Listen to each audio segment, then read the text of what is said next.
Hello children, in the unit 8th atom and nuclei, in the nuclei we have only, according to the new syllabus, we have nuclear fission and nuclear fission,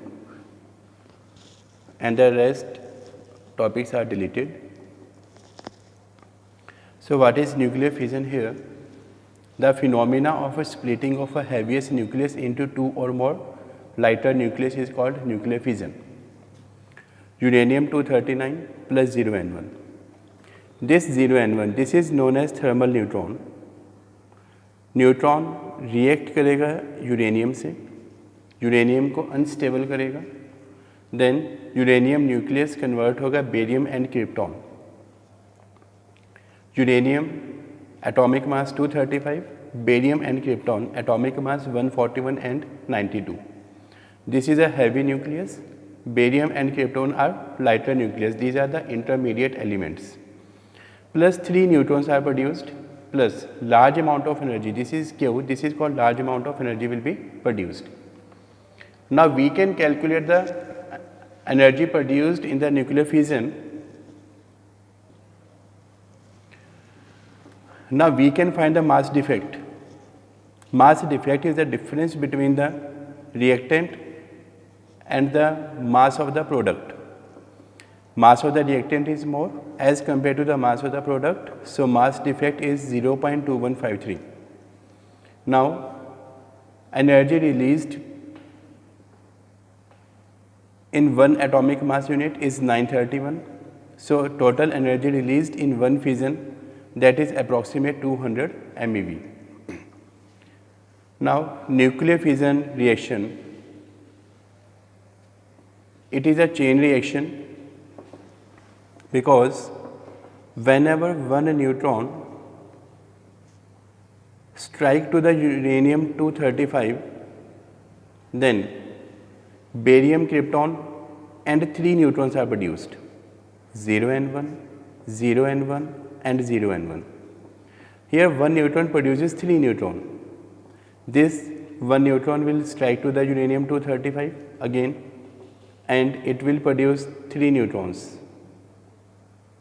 This strike to the uranium-235 and produces 3 neutrons. This strike to the uranium-235 and produces 3 neutrons. Now you can see one neutron has produced 3 neutrons. These 3 neutrons has produced 3, 3 and 9. These 3 neutrons has produced 9 neutrons. These 9 neutrons will produce further 27 neutrons, and these 27 neutrons will further produce 81 neutrons.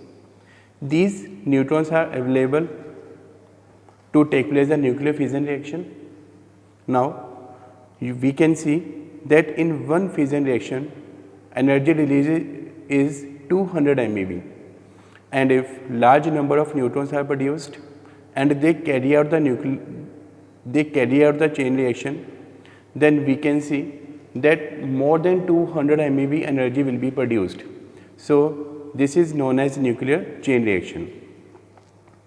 Now the sustainability of the nuclear chain reaction, that depends upon a factor that is known as reproduction factor, that is K. It is the rate of production of neutron to the rate of loss of neutron. We can see here, this one neutron is lost, 3 neutrons are produced. 3 neutrons are produced, 9 neutrons are, 3 neutrons are lost, 9 neutrons are produced, 9 neutrons will be lost, 27 neutrons will be produced. These 27 neutrons will be lost, then 81 neutrons that will be produced. Now we can say if K is equal to 1, K is equal to 1 means rate of production of neutron is equal to the rate of loss of neutron, then reaction will be steady or it will be sustained. So the mass of the uranium, that is known as critical mass. If K is greater than 1, production of neutron is more than the loss of neutron, so the reaction will be accelerated, and it is known as uncontrolled chain reaction. It is known as uncontrolled chain reaction. If K is less than 1, rate of production of neutron, that will be less than the rate of loss of neutron. So the reaction will be stopped and the no further of neutrons that will be produced. Next is nuclear fusion reaction. The phenomena of combining of lighter nuclei to form a heavy nucleus is called nuclear fusion reaction. If we take the example of 1H2 plus 1H2, 1H2 is deuteron, this 1H2 is deuteron. These two deuterons, they combine and they produce triton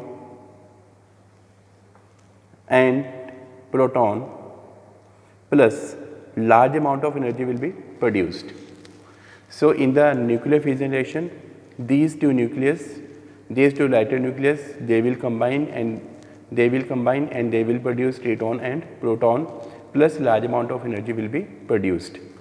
In the nuclear fusion reaction, lighter nucleus combine, and in the nuclear fission reaction, the heavier nucleus that split into lighter nucleus.